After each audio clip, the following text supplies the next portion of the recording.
APS-C cameras, full frame cameras. இந்த ரெண்டுத்துக்குள்ள major differences என்ன? ஃபர்ஸ்ட் பாத்தீங்கன்னா சைஸ். ஃபுல் ஃப்ரேம் சென்சாரோட சைஸ் பாத்தீங்கன்னா சினிமா ரேஞ்ச் 35mm சைஸ் இருக்கும். கிராப் சென்சார் APS-C அதோட சைஸ் பாத்தீங்கன்னா அது based on manufacture it will change. கேனன்ல வேற மாதிரி இருக்கும், சோனில வேற மாதிரி இருக்கும், நிக்கான்ல வேற மாதிரி இருக்கும். சைஸ் வந்து கம்பேரிட்டிவ்லி சின்னது. செகண்ட் பாத்தீங்கன்னா லோ லைட் பெர்ஃபார்மன்ஸ்.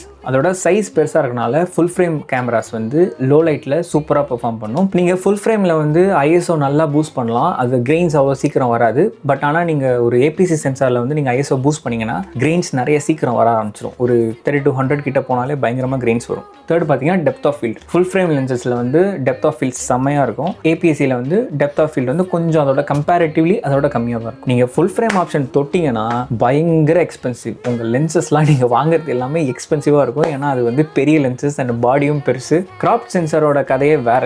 அதுல சூப்பர் டூப்பர் லென்சஸ்லாம் இருக்கு. நீங்க பட்ஜெட் ஃப்ரெண்ட்லி சினிமாட்டோகிராஃபர்னா APS-C கேமராஸ் வாங்குங்க. பட் ஓகே, நான் பட்ஜெட் ஃப்ரெண்ட்லி தான் அண்ட் நான் ப்ரொஃபஷனலாக பண்ணணும் அப்படின்னா நீங்கள் ஒரு ஃபுல் ஃப்ரேம் கேமரா எடுத்துக்கலாம். அதுக்காக APS-C சென்சார்லாம் வந்து வச்சு சினிமாட்டோகிராஃபி பண்ண முடியாதா, ப்ரொஃபஷனல் கிடையாதுலாம்னா இல்லை. இது ultimately your creativity and your execution. So நீங்கள் ரெண்டு கேமராலையுமே அமேசிங் ஷாட்ஸ் எடுக்கலாம். But it's based on your budget.